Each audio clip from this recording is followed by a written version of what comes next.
प्रिय विद्यार्थियों, मानव एवं आर्थिक भूगोल के अंतर्गत हम आज एक महत्वपूर्ण जनजाति का अध्ययन करेंगे, बुशमैन। देखिए, कल हमने एस्किमोज के बारे में विस्तार से चर्चा की थी। अब विश्व की दूसरी प्रमुख जनजाति बुशमैन के बारे में विचार करेंगे। बुशमैन जनजाति का जो अध्ययन है वो हम दर्शाए गए बिंदुओं के आधार पर करेंगे।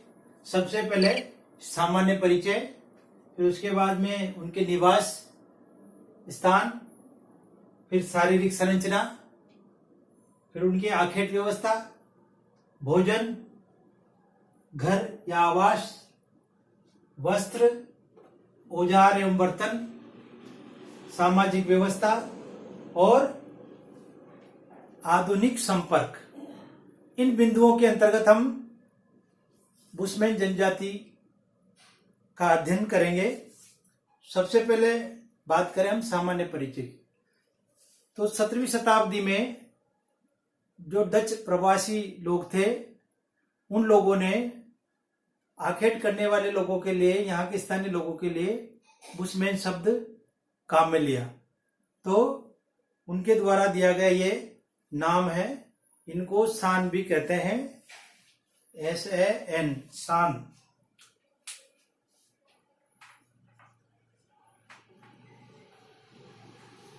सान के नाम से भी जानते हैं, तो सान भी कहते हैं।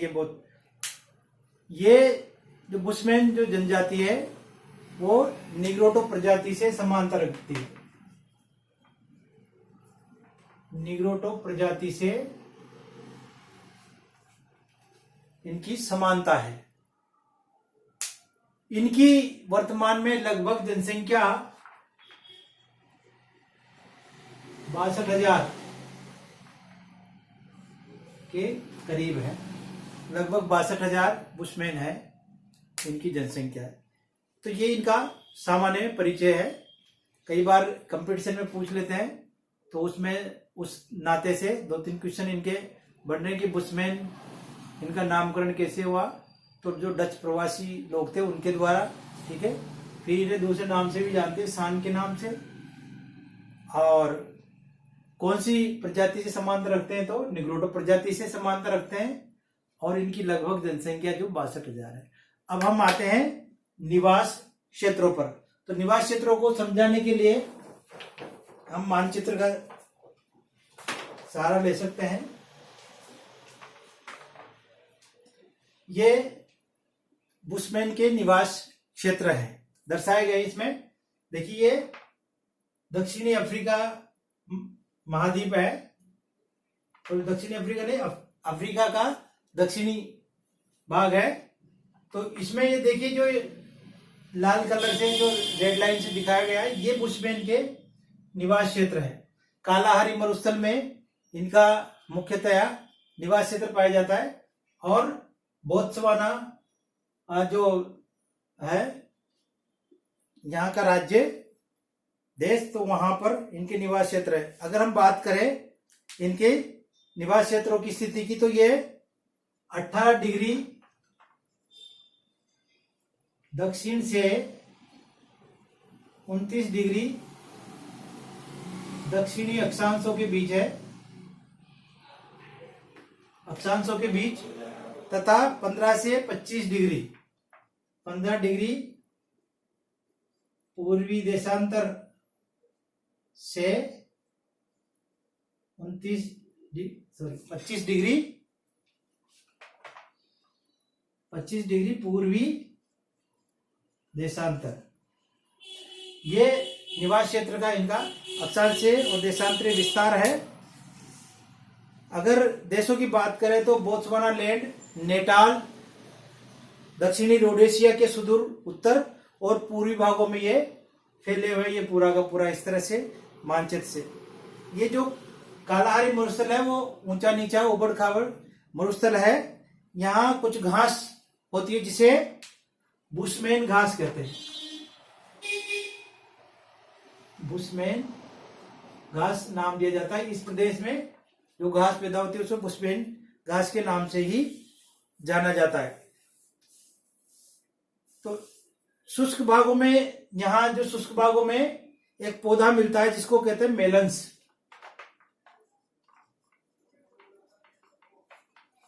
मेलन्स नाम का एक पौधा मिलता है इस क्षेत्र में। तो ये भी यहाँ की विशेषता है। और इस मरुस्थल में, यानी ये जो कालाहारी मरुस्थल है, इसमें अनेक स्थानों पर नमकीन के पानी से भरे हुए गड्ढे मिलते हैं जिन्हें कहते हैं साल्ट पेन।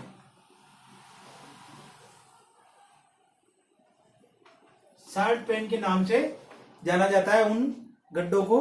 तो ये भी इस प्रदेश की यानी बुशमैन के क्षेत्रों की विशेषता है। तो इस प्रकार से स्पष्ट हो गया होगा बुशमैन के निवास क्षेत्र के बारे में कि जैसे बोत्सवाना लैंड, नेटाल और दक्षिणी रोडेशिया के सुदूर उत्तर पूर्वी प्रदेशों में पहले में अक्षांश देशांतर के हिसाब से समझे तो 18 डिग्री दक्षिण से 29 डिग्री दक्षिणी अक्षांशों के बीच है, और पूर्वी 15 डिग्री पूर्वी देशांतर से 25 डिग्री पूर्वी देशांतर के मध्य इनके निवास क्षेत्र पाए जाते हैं। अब हम बात करें निवास क्षेत्र के बाद में शारीरिक संरचना की। तो शारीरिक संरचना की दृष्टि से इनका कद नाटा होता है, यानी नाटे कद के होते हैं। रंग है जो चॉकलेटी भूरा होता है। नाटा कद होता है, लेकिन जैसे लंबाई देखें तो पुरुष की 5 फीट के करीब और महिला की 4 फीट के करीब लंबाई होती है। होठ मोटे और बाहर निकले हुए रहते हैं। तो इस प्रकार से आंखें चौड़ी होती है और कद नाटा होता है। ये इनके शारीरिक विशेषताएं हैं, शारीरिक संरचना है। अब शारीरिक संरचना के बाद में हम बात करें आखेट की। देखिए, हर जनजाति का जो अर्थव्यवस्था होती है वो कुछ न कुछ इस तरह की अलग विशेषता लिए होती है, जिसके आधार पर ही हम उस जनजाति को जानते हैं। तो जैसे जो ये बुशमैन जो जनजाति है, इनका भी जो अर्थव्यवस्था का आधार है वो मुख्य रूप से आखेट ही है। तो आखेट में, क्योंकि ये जो कालाहारी मरुस्थल है, यहाँ पर अनेक प्रकार के बड़े बड़े जीव और छोटे छोटे जीव पाए जाते हैं। हम बात करें बड़े जीवों में तो जेबरा, एंटोलोप, शुतुरमुर्ग, हाथी, गेंडे, दरियाई घोड़े, क्वेगा, शेर, चीता, जंगली बिलाव, गीदड़ इत्यादि ये बड़े जीव इस क्षेत्र में मुख्य रूप से पाए जाते हैं। और छोटे जीवों में बात करें तो कई प्रकार के रेंगने वाले छिपकलियां, मेंढक और बतख, हंस, गिद्ध, बाज इत्यादि कई प्रकार के, और इसके अलावा रेंगने वाले कई प्रकार के जीव जंतु यहाँ पर पाए जाते हैं। तो ये लोग सभी प्रकार के जीव जंतुओं का शिकार करते हैं, बड़े जीवों का भी करते हैं और छोटे जीवों का भी करते हैं। यहाँ पर एक विशेष प्रकार की दीमक पाई जाती है जिसको बुशमैन दीमक ही कहते हैं।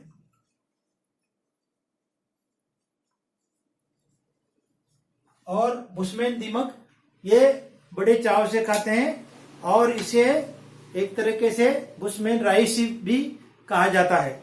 तो बुशमैन राइस के ये जैसे हम लोग चावल वगैरह का भोजन करते हैं, ये लोग इस जो दीमक होती है विशेष प्रकार की, इसको राइस के रूप में या राइस की तरफ बड़े चाव से खाते हैं।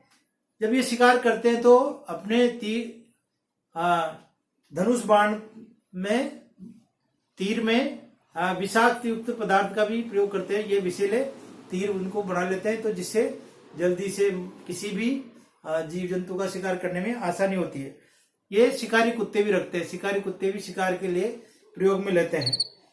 एक जो शुतुरमुर्ग होता है यहाँ पर, तो शुतुरमुर्ग के अंडों को ये पानी इकट्ठा करने में और भोजन इकट्ठा करने में काम में लेते हैं। तो इस प्रकार से ये इनकी आखेट की व्यवस्था होती है, जिसके आधार पे ये अपनी एक अलग पहचान रखते हैं। अब हम बात करें इनके भोजन की, तो मुख्यतः इनका भोजन जो मांसाहारी ही होता है, क्योंकि आखेट के द्वारा ये कई प्रकार के पशुओं का, जीव जंतुओं का शिकार करते हैं, और साथ ही कई प्रकार के छोटे जीवों को भी ये अपना भोजन बनाते हैं। तो मुख्य भोजन तो इनका मांसाहारी है, लेकिन इसके साथ साथ ये जंगल से या वनों से कंदमूल फल या कई प्रकार के पेड़ों की जड़ों को भी अपने भोजन के रूप में काम में लेते हैं। विशेष रूप से शहद भी ये अपने भोजन का एक हिस्सा इनका होता है। ये लोग भविष्य की चिंता नहीं करते हैं, तो इसलिए किसी प्रकार का संचय भी नहीं करते हैं, भोजन इत्यादि को इकट्ठा करके नहीं रखते हैं। प्रतिदिन भोजन के हिसाब से शिकार करते हैं और इस तरह से मतलब इनके पास में कोई संचय नहीं होता है। स्त्रियां भी छोटा मोटा शिकार कर लेती है, लेकिन मुख्य रूप से लकड़ी एकत्रित करना और जल एकत्रित करना स्त्रियों का मुख्य व्यवसाय होता है। तो इस प्रकार से ये भोजन में मुख्य रूप से विभिन्न प्रकार के वनों से एकत्रित फल और उनकी जड़ें के साथ साथ मतलब मुख्य रूप से मांसाहार जो शिकार के द्वारा प्राप्त करते हैं वही इनका मुख्य भोजन होता है। अब हम बात करें इनके आवास की, इनके घर। देखिए ये जो बुशमैन है वो घुमंतु जनजाति है, ये एक जगह स्थिर नहीं रहते हैं, फिर भी ये झोपड़ी बनाकर निवास करते हैं। 2 खंभों पर लकड़ी के पिलर्स पे ये अपनी झोपड़ी बनाते हैं और झोपड़ी का जो मुख्य दरवाजा होता है वो सुरक्षा की दृष्टि से छोटा ही रखते हैं। शुष्क ऋतु में ये किसी जल स्रोत के निकट एकत्रित हो जाते हैं, समूह में अपने परिवारजनों के साथ में इकट्ठे हो जाते हैं। तो ये इस प्रकार से इनके आवास है। अब जैसे बात करें हम वस्त्रों की, तो वस्त्रों में पुरुष लोग एक तिकोनी लंगोटी बांधते हैं और जो चमड़े से बनी होती है, और स्त्रियां भी चमड़े का उपयोग करती है। स्त्रियां पेड़ों की छाल के जूते भी पहनती है। पुरुष अक्सर नग्नी मतलब से पैरों में जूते इत्यादि नहीं पहनते हैं, नंगे पैर रहते हैं। स्त्रियों का जो वस्त्र होता है, जो सबसे प्रधान चोंगा होता है, उसमें स्त्रियों के वस्त्रों में चोंगा का महत्वपूर्ण स्थान होता है। चोंगा को जो है कारोस कहते हैं। तो स्त्रियां जो वस्त्र पहनती है उसमें जो चोंगा होता है उसको कारोस कहा जाता है। ये जो शब्दावली है बहुत प्रतियोगी परीक्षा में अक्सर पूछ ली जाती है, तो ये बहुत महत्वपूर्ण है, इन्हें याद करना रखना चाहिए। तो इस प्रकार से इनके वस्त्र। अब इसके बाद में औजार एवं बर्तन। तो देखिए औजारों में ये लकड़ी से बने तीर, कमान, नुकीला डंडा, भाला, बर्छा और अग्निदंड मुख्य रूप से इनके जो है औजार हैं। पेड़ की छाल से रस्से बना लेते हैं, पेड़ की छाल रस्से के रूप में काम में लेती है। जिराफ की जो हड्डी होती है उसे घिसकर नुकीला बनाकर और तीर के आगे लगाते हैं, जिससे शिकार को ये शीघ्र मतलब जैसे घायल कर सके। तो जिराफ की हड्डी को ये काम में लेते हैं, तीर में अग्रभाग में लगा लेते हैं। और बर्तन की बात करें तो शुतुरमुर्ग के जो अंडे होते हैं उसको मुख्य रूप से बर्तन के रूप में काम में लेते हैं, जिसमें भोजन और पानी एकत्रित करते हैं। तो इस प्रकार से ये इनके औजार और बर्तन है। अब हम आते हैं सामाजिक व्यवस्था पे। देखिए सामाजिक व्यवस्था में ये छोटे छोटे दल बनाकर रहते हैं, जिसका जो आधार होता है वो विवाह या रक्त संबंध होता है। छोटे छोटे दल होते हैं। हाँ, विवाह अक्सर दूसरे दल या टुकड़ी में ही करते हैं।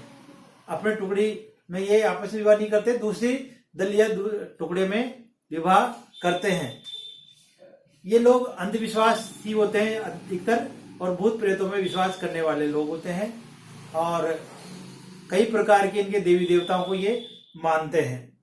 व्यापार के लिए एक स्थान से दूसरे स्थान पर ये लोग जाते रहते हैं, और मांस और चमड़े के बदले में आभूषण प्राप्त करते हैं। तो व्यापार भी ये लोग करते हैं। अब देखिए सबसे आखिर में आधुनिक संपर्क, क्योंकि ये जो बुशमैन जनजाति है अब धीरे धीरे बाहरी लोगों के संपर्क में आने लगी है, इसलिए इनका जो है रहन सहन और जीवन शैली भी बदलने लगी है।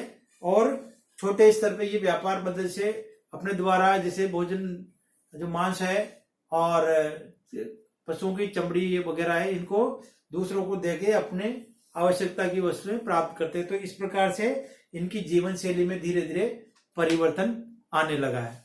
तो इस प्रकार से ये बुशमैन जनजाति के बारे में विवरण है। आशा है आप लोगों को इससे लाभ मिलेगा और भूगोल के विद्यार्थी जो मानव आर्थिक भूगोल के विद्यार्थी हैं उन्हें इस व्याख्यान से लाभ मिलेगा। आप लोग वीडियो देखकर और लाइक करना और सब्सक्राइब करना नहीं भूलें, क्योंकि देखिए अभी तक विद्यार्थियों में बहुत कम रुझान देखने को मिल रहा है।